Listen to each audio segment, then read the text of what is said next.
505 రోజుల పాటు నిరాహార దీక్షలు చేశాం. రిలే నిరాహార దీక్షలు చేస్తే ప్రభుత్వాలు దిగొచ్చి మచిలీపట్నం పోర్టు శాంక్షన్ చేసి ఏంటంటే 2024 పోటీ నుంచి మీరు స్వచ్ఛందంగా తప్పుకున్నారా, లేదంటే చంద్రబాబు నాయుడు గారు అని చెప్పి చంద్రబాబు నాయుడు గారు నా మీద ఏ రకమైన ఒత్తిడి లేదు, నన్ను ఎవరు అడగలేదు అసలు. నా అయితే సార్ మీరు సుదీర్ఘంగా చంద్రబాబు నాయుడు గారితో కలిసి ప్రయాణం చేశారు. ఆయనలో దగ్గర నుంచి మీరు చూశారు కాబట్టి ఆయనలో మీకు ప్రజలకి ఈ రాష్ట్రానికి ఆయన చేసిన సేవ, ఆయన సమర్థత గురించి ప్రజలందరికీ తెలుసు. ఆయన శాంతి భద్రతలు కాపాడటంలో నెంబర్ 1. అందుకే ఊరికే అనలేదు ఆయన్ని ఒక విజనరీ ఉన్న లీడర్ అని చెప్పి. పండించిన ధాన్యం పాడైపోతే దాన్ని మార్కెట్లో కొనేవాడేవాడు లేకపోతే చంద్రబాబు నాయుడు గారు ఆ రోజున ప్రభుత్వం ద్వారా ఆ ధాన్యం అంతా కొనిపించి రైతాంగానికి ఆదుకున్నాడు. సార్ 2009, 2014లో మీరు మచిలీపట్నం నుంచి ఎంపీగా గెలిచారు. అప్పుడు ఆ టైంలో మీరు ప్రజలకు చేసిన సేవలు కావచ్చు, మీరు చేసిన ప్రాజెక్టులు కావచ్చు, ఆ విషయాలను చెప్పగలరా కొంచెం? ఎంపీ పదవి అనేది ఏదైనా సమస్యల మీద పార్లమెంట్లో ప్రశ్నించడానికి కానీ, లేదా ఎంపీ నిధులు ఉంటాయి, ఏదైనా ప్రాంతాన్ని అభివృద్ధి చేయడానికి కానీ ఆ నిధులు ఇచ్చి నేను అన్ని ప్రాంతాలకి సమానంగా నిధులు ఇచ్చి అన్ని ప్రాంతాలను కూడా అభివృద్ధి చేయడానికి చేసాం.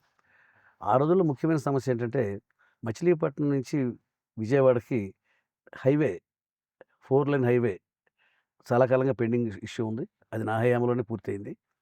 మచిలీపట్నం నుంచి విజయవాడకి doubling and electrification, single track ఉండేది లైన్. ఒక ట్రైన్ ఎదురొస్తుంటే ఇంకో ట్రైను పక్క తీసి ఆపుకోవాలి. ప్రయాణం చాలా లేట్ అయ్యేది. అలా కాకుండా డబులింగ్, ఎలక్ట్రిఫికేషన్ 2 చేసి మచిలీపట్నం నుంచి విజయవాడకి ప్రయాణం సులభతరం చేసాం. అలాగే మచిలీపట్నం పోర్టు గురించి మేము చాలా పోరాటం చేసాం. ఆ పోర్టు సాధించాం. ఇప్పుడు పోర్టు నిర్మాణం అయిపోతుంది. ఈ ఇయర్ ఎండింగ్ అయిపోయి పోర్టు ఆపరేషన్లోకి వస్తుంది. మరి అలాగే మచిలీపట్నం రేపల్లె రైలు మార్గం కూడా ఎక్స్టెన్షన్ చేయాలనేది మా పోరాటాల్లో ఒకటి. అది కూడా అన్ని అనుమతులు వచ్చాయి. త్వరలో అది కూడా ప్రారంభమవుతుంది. ఇది బందర్ పోర్టు విషయం కూడా చెప్పండి సార్. మచిలీపట్నం పోర్ట్ అనేది ఒక చరిత్రాత్మకమైన పోర్టు. బ్రిటిషర్స్ హయాంలో మచిలీపట్నంలో పోర్టు ఇంటర్నేషనల్గా, అంతర్జాతీయంగా పేరు ప్రఖ్యాతులు సంపాదించింది. ఎక్కడి నుంచైనా సరే ఎగుమతులు జరగాలి అంటే మచిలీపట్నం పోర్టు నుంచి జరిగాయి. అలాంటిది చాలా సంవత్సరాలుగా మచిలీపట్నం పోర్టు నిర్లక్ష్యానికి గురి కాబడి ఆ పోర్టు శిథిలం అయిపోయింది. ఆ పోర్టు నుంచి ఏ రకమైన ఎగుమతులు దిగుమతులు లేవు. మచిలీపట్నం ఒకప్పుడు వైభవంగా ఎదిగినటువంటి మచిలీపట్నం వైభవాన్ని కోల్పోయింది.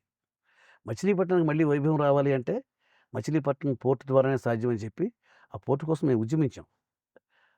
505 రోజుల పాటు నిరాహార దీక్షలు చేశాం. రిలే నిరాహార దీక్షలు చేస్తే ప్రభుత్వాలు దిగొచ్చి మచిలీపట్నం పోర్టు శాంక్షన్ చేసి దానికి మరి తెలుగుదేశం పార్టీ చంద్రబాబు నాయుడు గారు శంకుస్థాపన చేయడం కూడా జరిగింది. ఇవాళ రోజున ఆ పోర్టు పూర్తిగా వచ్చింది. ఈ ఇయర్ ఎండింగ్ కల్లా మచిలీపట్నం పోర్టు పూర్తవుద్ది. పోర్టు పూర్తయితే పోర్టు ఆధారిత పరిశ్రమలు వస్తాయి. పోర్టు ఆధారిత పరిశ్రమలు వస్తే ఎంప్లాయ్మెంట్ వస్తుంది. ఆ ఏరియా వాల్యూ పెరుగుతుంది. ఇవాళ వైజాగ్లోను, మద్రాసులోను ఉన్న ఎంప్లాయ్మెంట్ అంతా కూడా మచిలీపట్నంలో కూడా వస్తుంది. వచ్చి మచిలీపట్నం పారిశ్రామికంగా అభివృద్ధి చెందుతుంది. మచిలీపట్నం రూపురేఖలు మారిపోతూ ఉన్నాయి. మచిలీపట్నం తెలంగాణకు కానీ, లేకపోతే నాగపూర్కి కానీ, మహారాష్ట్రకి కానీ అందరు కూడా ఇది కూడా one of the nearest port. నాగపూర్కి నియరెస్ట్ పోర్ట్. ఇవాళ చాలా రాష్ట్రాలు మచిలీపట్నంలో పోర్ట్ ఎప్పుడైతే ఓపెన్ అవుతుందో ఇక్కడి నుంచి ఎగుమతులు దిగుమతులు చేసుకోవాలని చెప్పి ఈజీ అవుతుంది. ఈజీ అవుతుంది. వాళ్ళంతా ప్లానింగ్లో ఉన్నారు. మచిలీపట్నం పోర్టు ద్వారా మచిలీపట్నం రూపురేఖలు మారబోతూ ఉన్నాయి. చాలా కాన్ఫిడెంట్గా చెప్తున్నారు మీరు కూడా. నమ్మి పోరాటం చేశాం. అయితే మీ పోరాటం వృధా కాదు, ఖచ్చితంగా అది సక్సెస్ అవుతుందని నమ్మకంతో ఉన్నారు. అయితే సార్ ఎక్కువ వినిపిస్తున్న మాట ఏంటంటే 2024 పోటీల నుంచి మీరు స్వచ్ఛందంగా తప్పుకున్నారా, లేదంటే చంద్రబాబు నాయుడు గారు చెప్పిన మాటల వల్లే మీరు తప్పుకోవాల్సి వచ్చిందా అన్నట్టు కొన్ని వినిపిస్తూ ఉన్నాయి. దాని మీద మీరేమంటారు? రాజకీయంగా నాకు కూడా బాధ్యతలు ఉన్నాయి. తెలుగుదేశం పార్టీ నాకు 3 సార్లు టికెట్ ఇచ్చింది. మరి ఆర్థికంగా నా దగ్గర పెద్ద స్తోమత లేకపోయినా కూడా మరి నన్ను గౌరవించి నాకు 3 సార్లు టికెట్ ఇవ్వడం జరిగింది. 4వసారి మరి అలయన్స్ వాళ్ళు పవన్ కళ్యాణ్ గారితో మనం కలిసాం, మోడీ గారితో కలిసాం. ముగ్గురు కలిపి పోటీ చేయాలి. అలాంటప్పుడు కొన్ని సీట్లు త్యాగం చేయాల్సి వస్తుంది. చంద్రబాబు నాయుడు గారు నన్ను అడిగే పరిస్థితి నేను తెచ్చుకోలేదు. నాకు చంద్రబాబు నాయుడు గారికి నేనే వాలంటరీగా వెళ్ళి, మీకు ఒకవేళ అలయన్స్లో కనుక ఇవ్వాల్సి వస్తే నా సీటు మీరు ఎవరికైనా ఇవ్వచ్చు. నాకేం అభ్యంతరం లేదు. పూర్తిగా సహకరిస్తాను. నాకు 3 సార్లు టికెట్ ఇచ్చారు. I'm satisfied. ఈసారి పార్టీకి నేను వాలంటరీగా కోఆపరేట్ చేయాలనుకున్నాను. నా రెస్పాన్సిబిలిటీ అనుకున్నాను అని చెప్పి చంద్రబాబు నాయుడు గారు నా మీద ఏ రకమైన ఒత్తిడి లేదు. నన్ను ఎవరు అడగలేదు అసలు. నా అంతట నేనే పార్టీలో నాకు నాకు బాధ్యత ఉంది పార్టీ పట్ల. నేనెళ్ళి బాబు గారికి ఈ రకంగా చెప్పాను. ఒక రకంగా త్యాగం అనుకోవచ్చా సార్ ఇది? కాదా? అంటే నేను త్యాగం అనుకోల. నా బాధ్యత అనుకున్నాను. ఓకే. అయితే సార్ ఇప్పుడు మనం పాలిటిక్స్‌లో ఉన్నామంటే దాని తర్వాత అది కంటిన్యూ చేసేవాళ్ళు కూడా ఉంటారు. అలా మీ సైడ్ నుంచి మీ వారసత్వం ఏదైనా మీ ఫ్యామిలీ నుంచి నెక్స్ట్ మీ పొజిషన్‌లోకి వచ్చేవాళ్ళు ఎవరైనా ఉన్నారా? వాళ్ళకి ఇంట్రెస్ట్ ఉంటే వాళ్ళే వస్తారు. సమయం రావాలి గదా! ఇప్పుడు మేము పాలిటిక్స్‌లో ఉన్నాం. మరి తర్వాత పాలిటిక్స్‌లోకి రావాలన్న కోరిక వాళ్ళకుంటే, వాళ్ళకి ఇంట్రెస్ట్ ఉంటే వాళ్ళు వస్తే అది ఆళ్ళ ఇష్టం అది. నా ఇష్టం కాదు కదా! అవును. అయితే పాలిటిక్స్‌లో మనకు కొన్ని స్నేహాలు, ఫ్రెండ్స్ ఇలా ఉంటూ ఉంటారు. మనకి వెనకాల ఎప్పుడు నడిపించాలి. అలా మంత్రి కొల్లు రవీందర్ గారితో మీకున్నటువంటి స్నేహ బంధం గురించి కొన్ని మాటలు. కొల్లు రవీంద్ర గారి మామగారు నరసింహారావు గారు, నేను మంచి మిత్రులు. హ్మ్. ముందు నుంచి కూడా వాళ్ళు మేము కలిపి ఒక మాట మీదే, ఒక అడుగు మీదే. నాకు ఆళ్ళు సహకరిస్తారు. నేను ఆళ్ళకి సహకరిస్తాను. మా మధ్య మంచి సంబంధాలున్నాయి. ఇప్పుడు నరసింహారావు గారి అల్లుడే కొల్లు రవీంద్ర. పేరు? కొల్లు రవీంద్ర హ్మ్. నరసింహారావు గారి అల్లుడు. అతను మంత్రి అయ్యాడు. 2 సార్లు మంత్రి అయ్యాడు. నేను పూర్తిగా ఆయనకి ఇప్పటికి మేము పేరెట్టి పిలుచుకోం. అల్లుడు గారు అంటాను. మామయ్య గారు అంటాడు ఆయన. మామ అల్లుళ్ళ సంబంధమే. మేమంతా కూడా చాలా ఆప్యాయతగా ఉంటాం. ఒకళ్ళకొకళ్ళు సహకరించుకుంటాం. సార్ అయితే లోకల్ ఎంపీతో మీ రిలేషన్స్ ఎలా ఉన్నాయి సార్? చాలా బాగుంది. చేస్తే మనస్ఫూర్తిగా చేయాలి. నేను నా సీటు ఆహ్, ఇవ్వటంతో పాటుగా ఆయన గెలుపు కోసం కూడా చాలా కష్టపడి పనిచేశాను. ఆ హ్మ్. విషయం బాలశౌరి గారికి తెలుసు. మేమిద్దరం కూడా ఏమాత్రం ఈర్ష్య ద్వేషాలకి, అసూయ ద్వేషాలకు తావు లేకుండా ఇద్దరం కూడా చాలా ప్రేమగా, చాలా ఆప్యాయతగా ఉంటాం. ఇప్పుడే నిన్న ఒక ఫంక్షన్‌లో కలిసారు. ఇప్పుడు ఒక ఫంక్షన్‌లో కలిసారు. ఇప్పుడే కావూరు సాంబశివరావు గారిది సంస్మరణ సభ ఉంటే నేను ఆ సభకెళ్ళాను. హుహు. అక్కడ బాలశౌరి గారు కలిసారు. రాత్రి బట్టి విక్రమ గారింట్లో విక్రమార్క గారింట్లో మ్యారేజ్ ఉంటే ఆ మ్యారేజ్‌కి వెళ్ళాను. అక్కడ కూడా బాలశౌరి గారు కలిసారు. బాలశౌరి గారు మేము అన్నదమ్ముల్లాగా ఉంటాం. అయితే సార్ మేము విన్నదేంటంటే మీ ప్రతి అడుగు వెనకాల, మీరు చేసే ప్రతి పని వెనకాల మీ తమ్ముడి సహకారం ఉంటది అని మేము విన్నాం. అది ఎంతవరకు నిజం? నిజమే. కుటుంబ సభ్యుల సహకారం లేకుండా, నిజం. కుటుంబ సభ్యుల సహకారం లేకుండా ఆయన ఒక లీడరు. మరి ఆయనే ఎక్కువగా రాజకీయం చేస్తాడు. అందరితో ప్రజలతో సత్సంబంధాలు కలిగి ఉంటాడు. నాకు తీరిక లేకపోయినా ఆయనే నిత్యం ప్రజలతో ఉంటాడు. మేమంతా కలిపి ఒక మాట మీద ఉంటాం. మాది ఉమ్మడి కుటుంబం. ఇప్పటికి మా తమ్ముడు నేను కలిసే ఉంటాం. ఈ వయసులో కూడా. ఇద్దరితో కలిసే రాజకీయం చేస్తాం. ఆయనకో రాజకీయం, నాకో రాజకీయం లేదు. ఇద్దరితో కలిపి ఒకటే రాజకీయం. అయితే సార్ మీరు సుదీర్ఘంగా చంద్రబాబు నాయుడు గారితో కలిసి ప్రయాణం చేశారు. ఆయనలో దగ్గర నుంచి మీరు చూసారు కాబట్టి, ఆయనలో మీకు నచ్చినటువంటి గుడ్ క్వాలిటీస్ అంటే మీరేం చెప్తారు? ఆయన సమర్థవంతమైన రాష్ట్రానికి ముఖ్యమంత్రిగా అర్హత కలిగినటువంటి వ్యక్తి. ఎందుకంటే ఆయన దగ్గర 24 అవర్స్ కష్టపడే మనస్తత్వం ఉంది. అలసట అనేది ఆయనకి లేదసలు. ఆయన ఎంతసేపు కూడాను రాష్ట్రాన్ని ఎలా అభివృద్ధి చేయాలి? నా రాష్ట్రంలో ప్రజలు ఆనందంగా ఎలా ఉండాలి? రైతాంగం గాని, కార్మికులు గాని, విద్యార్థులు గాని అన్ని రంగాలను కూడా ఆయన సమర్థత కలిగిన పాలకుడు. ఆయన ఇప్పుడు 4 సార్లు ముఖ్యమంత్రి అయ్యాడంటే ప్రజలేమి అమాయకులు కాదు కదా! ప్రజలకి ఈ రాష్ట్రానికి ఆయన చేసిన సేవ, ఆయన సమర్థత గురించి ప్రజలందరికీ తెలుసు. ఇవాళ రోజున గెలుపు, ఓటములు సహజం. 4 సార్లు ముఖ్యమంత్రి అయ్యాడంటే అవును. చిన్న విషయం మామూలు విషయం కాదు. చిన్న విషయం కాదు. ప్రజలు మళ్ళీ మళ్ళీ కోరుకున్నారు ఆయన్ని.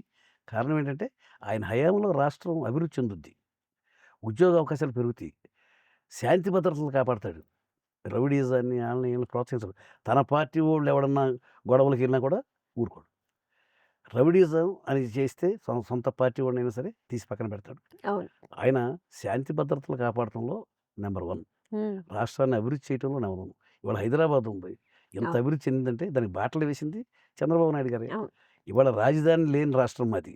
ఇవాళ రోజున రాజధాని నిర్మాణం, పోలవరం నిర్మాణం, పారిశ్రామికవేత్తలు అంతకుముందు జగన్ గారి హయాంలో ఆ పారిశ్రామికవేత్తలంతా కూడా భయపడి పారిపోయారు.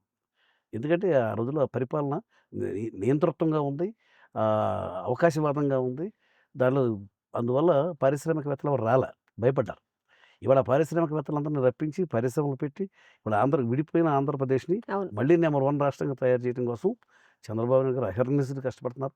దానికి కూటమి ప్రభుత్వం సపోర్ట్ ఉంది. మోడీ గారి సపోర్ట్ ఉంది. పవన్ కళ్యాణ్ గారు అందరూ కలిసి కష్టపడుతున్నారు.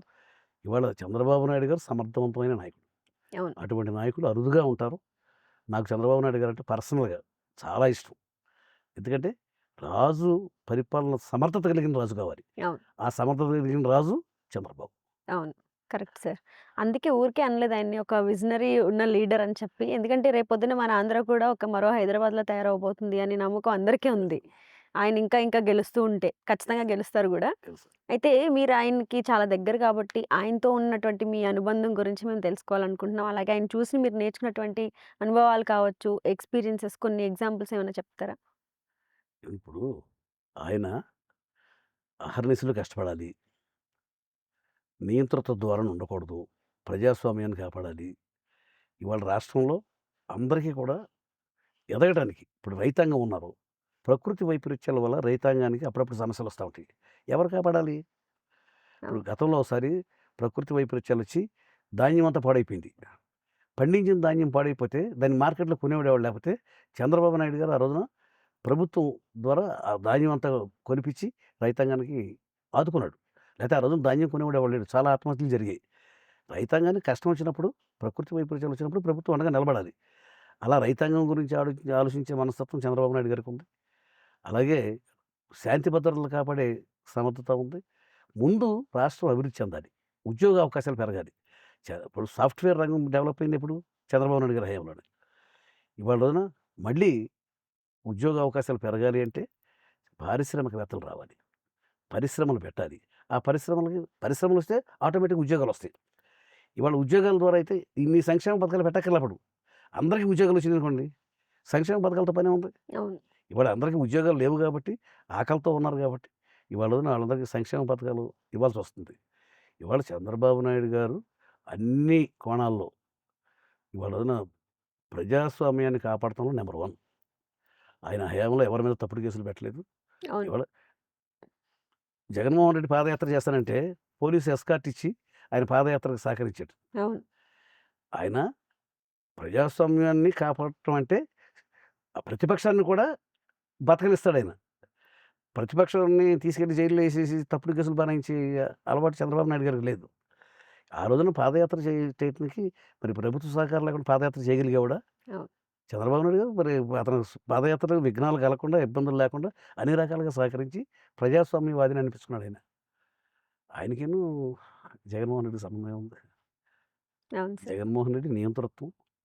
ఆయన హయాంలో చాలా అవినీతి కుంభకోణాలు జరిగినాయి. ఆటిల మీద ఎంక్వైరీలు జరుగుతా ఉన్నాయి. చంద్రబాబు నాయుడు గారి మీద ఈ 4 సంవత్సరాలు ముఖ్యమంత్రి చేశాడు. ఎటువంటి అభియోగాలు ఉన్నాయా ఆయన మీద? అవును. ఎటువంటి అభియోగాలు లేకుండా 4 సార్లు ముఖ్యమంత్రి చేయటువంటి మాటలా? అవును. ఏ రకమైన విమర్శ ఉందా ఆయన మీద? లేదు. లేదు. అది పరిపాలకుడు అంటే అలా ఉండాలి. విమర్శకు అతీతంగా పనిచేయాలి. అయితే కావాలని పని కట్టుకొని విమర్శిస్తే మేము చెప్పలేం గానీ అవునవును. మీరిప్పుడన్నారు అంటే కుంభకోణాలన్నీ ఇప్పుడు బయటకొస్తున్నాయి. అన్నీ బయటకొచ్చిన తర్వాత ఉంటది అని అంటున్నారు కదా సార్. అంటే ఆ కుంభకోణాలు విషయాలు బయటకొచ్చిన తర్వాత ఎలాంటి రియాక్షన్స్ ఉండబోతాయి అనంటే? రియాక్షన్స్ ఏం లేదు. చట్టం తన పని తను చేసుకుంటా పోద్దండి. ఇవాళ రోజున కుంభకోణాలు జరిగి అందులో ఎవరికి పాత్రుంటే ఎంత పెద్దవారైనా కూడా వదిలే ప్రసక్తి లేదు. ఎంక్వైరీ అధికారులు డ్యూటీ చేస్తారు. చట్టం తన పని చేసుకుపోతా ఉంటది. ఎవరికైతే నేరాలతో సంబంధాలు ఉంటాయో, ఎవరికైతే అవినీతితో సంబంధాలు ఉంటాయో, ఎవరైతే పరిపాలనని తప్పుదారి పట్టించారో వాళ్ళందరి మీద చర్యలు తీసుకుంటాం. అది మేము తీసుకుంటాం కాదు. చట్టం తీసుకుంటది. అవును. అయితే సార్ మీరు ఇప్పుడన్నారు ఈ కుంభకోణాలు ఇవన్నీ చాలా జరిగినాయి ప్రీవియస్ గవర్నమెంట్‌లో అని చెప్పి. హ్మ్. అంటే ఆ ప్రీవియస్ గవర్నమెంట్‌కి, ఇప్పుడున్న మన గవర్నమెంట్‌కి తేడాలు మీరు గమనించినటువంటి తేడాలేమన్నా ఉన్నాయా? ఇప్పుడు ఈ పరిపాలనలో అవినీతి ఆరోపణలు లేవు. అవును. ఎవరు కూడా పేపర్ చూస్తా ఉంటాం కదా! ఏ రకమైన అవినీతి ఆరోపణలు లేవు. గతంలో చాలా అవినీతి ఆరోపణలున్నాయి. ఇవాళ లిక్కర్ మాఫియా లిక్కర్ కుంభకోణం జరిగింది. వస్తున్నాయి. అవును. 3,500 కోట్ల రూపాయల కుంభకోణం జరిగింది. ఆ డబ్బు ఎవరి దగ్గర ఉంది? ఎవరెవరికి సంబంధాలు ఉన్నాయనేది ఎంక్వైరీ చేస్తారు. వాళ్ళ హయాంలో. వాళ్ళ హయాంలో జరిగినటువంటి అవకతవకలన్నిటికి కూడా వాళ్ళు సమాధానం చెప్పాల్సిందే. ఇప్పుడు చంద్రబాబు నాయుడు గారు 4 సార్లు ముఖ్యమంత్రి అయ్యారు. ఏదన్నా అవినీతి కుంభకోణాలు ఆయన మీద వచ్చే రాలేదుగా? ఎవరు విమర్శించలేదుగా? ఇప్పుడు కేసులు పెడుతున్న సంగతి తీసేయండి. విమర్శన్నా రావాలిగా? అవును. ఏ రకమైన విమర్శలు లేకుండా విమర్శలకు అతీతంగా పరిపాలన చేసింది చంద్రబాబు నాయుడు గారు. చంద్రబాబు నాయుడు గారిని అందుకే ప్రజలు పదే పదే చంద్రబాబు నాయుడు అవును. గారిని 4 సార్లు ఎన్నుకున్నారు. మళ్ళీ ఎన్ని సార్లైనా ఎన్నుకుంటారు. అవును. ఆయన రాష్ట్రానికి అవసరం. అవును. మధ్యలో ఒక్క సంవత్సరం అదే ఒక్కసారి గ్యాప్ వచ్చినప్పటికి కూడా బ్యాడ్ లక్. జనానికి కూడా బ్యాడ్ లక్. అర్థమైంది. Bad bad luck. లక్. అవును. అది కూడా కంటిన్యూయేషన్ అయ్యుంటే ఈ పాటికి అమరావతి పూర్తయిపోయేది. అవును. పోలవరం పూర్తయిపోయేది. అవును. ఇవాళ మళ్ళీ పారిశ్రామిక నంబర్ 1లో ఉండేది. ఇవాళ రాష్ట్రంలో మిగతా రాష్ట్రాలతో మనం ఈక్వల్‌గా ఎదిగేవాళ్ళం. ఇప్పుడు ఇప్పుడు రాజధాని నిర్మాణం పూర్తవ్వాలి. చంద్రబాబు నాయుడు గారి గోల్ అది. పగలు రాత్రి శ్రమిస్తున్నారు. రాజధాని నంబర్ 1 రాజధాని చేయాలనేది ఆయన కోరిక. ఖచ్చితంగా అది వస్తే నంబర్ 1 భారతదేశంలో ఉన్న రాజధాని అవుతది రాష్ట్రాలకు మనకి. ఉన్న రాజధానులన్నిటిలో మరి పంజాబ్ చండీగఢ్ ఉంది. దాన్ని మించిన రాజధాని కట్టాలి. విశాలంగా, ప్రశాంతంగా ఉండాలనేది ఆయన కోరిక. అవును. అయితే ఇప్పుడు ఖచ్చితంగా మన రాజధాని స్టేటస్ అమరావతి స్టేటస్ ఏంటి? ఎక్కడి వరకు వచ్చింది? అంటే ఇప్పుడు ఈ టర్మ్‌లో పూర్తయిపోయే అవకాశం ఉందా? అని లేదా అని? పూర్తయిపోతుంది. ఖచ్చితంగా. పూర్తయిపోయి అన్ని భవనాలు నిర్మాణం జరిగిపోతుంది. అందరూ కూడా మొత్తం రైతులంతా కూడా సహకరిస్తున్నారు. కేంద్ర ప్రభుత్వం సహకరిస్తా ఉంది. నిర్మాణం త్వరలోనే అమరావతి రాజధాని నిర్మాణం పూర్తవుతుంది. పోలవరం పూర్తవుతుంది. మా మచిలీపట్నం పోర్ట్ పూర్తవుతుంది. రాష్ట్రంలో పారిశ్రామికవేత్తలంతా వస్తారు. మళ్ళీ ఉద్యోగాల అవకాశాలన్నీ కూడా మెరుగవుతాయి. మళ్ళీ నంబర్ 1 రాష్ట్రంగా చంద్రబాబు నాయుడు గారి నాయకత్వంలో మన రాష్ట్రం నంబర్ 1 స్థానంలో ఉంటుంది. అయితే సార్ మళ్ళీ మీరు యాక్టివ్‌గా ఈ రాజకీయాల్లోకి రావాలని కోరుకుంటున్నాం. అలాగే అందరూ గూడా అదే అంటున్నారు. మీ కాల్ ఏంటి దానిపైన? వచ్చే అవకాశం ఏమన్నా ఉందా? ఇప్పుడు రాజకీయాల్లో ఉంటాం. మేము తెలుగుదేశం పార్టీకి నేనెప్పుడూ అండగా ఉంటాను. తెలుగుదేశం పార్టీలో కీలకమైన వ్యక్తిగా ఉంటాను. ఆ పార్టీ పాటుగా కలిసి నడుస్తాను. రాజకీయాల్లో ఉంటాను. దాంట్లో అనుమానం ఏముంది? క్రియాశీలకంగానే ఉంటాను. పార్టీ కార్యకర్తగా, పార్టీ నాయకుడిగా, చేదోడు వాదోడుగా చంద్రబాబు నాయుడు గారికి నా జీవితాంతం చంద్రబాబు నాయుడు గారికి చేదోడు వాదోడుగా ఉంటాను. తెలుగుదేశం పార్టీకి చేదోడు వాదోడుగా ఉంటాను. అయితే సార్ మీరు రాష్ట్ర విభజన కోసం పోరాటం చేస్తున్నప్పుడు పార్లమెంట్‌లో మీకు గుండెపోటొచ్చింది అని విన్నాం. అసలు ఆ సంఘటన ఎందుకు జరిగింది? ఆ టైంలో మీకేమనిపించింది? ఏంటి అని? అంటే గుండెపోటు రావడానికి ఒక 10 రోజుల ముందు నేను విజయవాడలో చెకప్ చేసుకున్నా. చేసుకుంటే అన్నీ బ్లాక్ అయిపోయినాయి. ఇమ్మీడియేట్‌గా ఆపరేషన్ చేయించుకోవాలన్నారు. కేర్ హాస్పిటల్ సోమరాజు గారు ఉన్నారు హైదరాబాదు. ఆయన దగ్గరికెళ్ళి అడిగాను. ఆయన కరెక్టే వెంటనే ఆయన ఎంజాయ్ చేసి అర్జెంట్‌గా ఆపరేషన్ చేయించుకోవాలి. చాలా డేంజరస్ పొజిషన్‌లో ఉంది అన్నారు. అప్పుడు విభజన మీద బిల్లు ప్రవేశపెట్టబోతా ఉన్నారు. నేను త ఈ ఆంధ్రప్రదేశ్‌కి సంబంధించిన డిప్యూటీ లీడర్‌ని. మా లీడర్ ఏమో తెలంగాణకు చెందినటువంటి వ్యక్తి నామా నాగేశ్వరరావు గారు.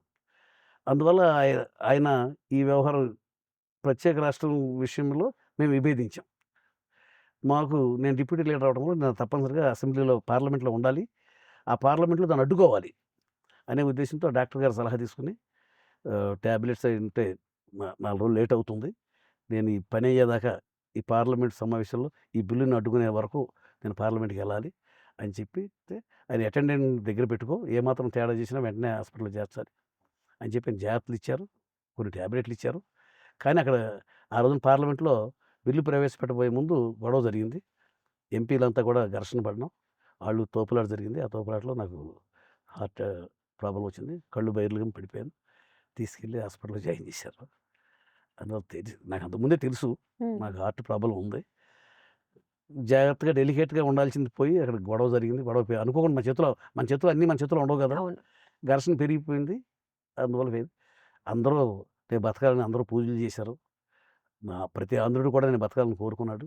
చాలామంది చర్చిల్లో, మసీదుల్లో, గుళ్ళల్లో అన్నిట్లో పూజ ఆ! చేశారు. అందరి పూజల ఫలితంగా నేను లేసి ఇప్పుడు 2014లో జరిగింది ఆపరేషన్. అవును. మళ్ళీ ఇవాళ మీతో హ్యాపీగా మాట్లాడగలుగుతున్నాను. మనం ఏది మంచి చేయకపోతే మనకు దేవుడు కూడా సహకరించడు కదా సార్. మీరు ఎంతో కొంత మంచి చేశారు కాబట్టి ఈరోజు నిజం. ఇలా కూర్చొని మాట్లాడగలుగుతున్నారు. అండ్ అదే ప్రజల కోరిక కూడా అదే. హార్ట్ అటాక్ వచ్చిన తర్వాత ఒకసారి పార్లమెంట్ మెంబర్ అయ్యాను. ప్యానెల్ స్పీకర్ అయ్యాను. ఆర్టీసీ చైర్మన్ అయ్యాను. మీతో ఇంటర్వ్యూలో మాట్లాడగలుగుతున్నాను. మీలాంటి గుడ్ లీడర్ అసలు ఈ పాలిటిక్స్‌లో ఉండడం మా అందరి అదృష్టం. అలాగే ఉండాలి కూడా. మీరెప్పుడు ఇలా ఆరోగ్యంగా ఉండాలని మా అందరి కోరిక sir. Thank you. Thank you so much sir. Thank you so much. ఈరోజు మీరు మా స్టూడియోకొచ్చి మీ వాల్యుబుల్ టైమ్‌ని మాకిచ్చి మీ పాలిటిక్స్‌కి, ఎక్స్‌పీరియన్సెస్‌కి సంబంధించిన విషయాలను ఎన్నో విషయాల్ని మాతో షేర్ చేసుకున్నందుకు, మా ఆడియన్స్ కోసం చెప్పినందుకు చాలా థాంక్ యూ సో మచ్. నమస్కారం అమ్మా. ఈరోజు కొనకల నారాయణరావు గారు మన స్టూడియోకి వచ్చి ఆయన విలువైన సమయాన్ని మనందరి కోసం ఇచ్చి ఆయన పొలిటికల్ లైఫ్ గురించి కావచ్చు, లేకపోతే ఇప్పుడు ఆయన ఆర్టీసీ చైర్మన్గా నిర్వహిస్తున్నటువంటి బాధ్యతల గురించి కావచ్చు, చాలా చక్కటి విషయాల్ని మనందరి కోసం తెలియజేశారు. సో మీరు కూడా ఇలాంటి ఎపిసోడ్స్ని మిస్ కాకూడదు అనుకుంటే ఏం చేయాలి? మన ఆర్వీఆర్ టీవీని లైక్ చేయండి, షేర్ చేయండి, సబ్స్క్రైబ్ చేసుకోండి.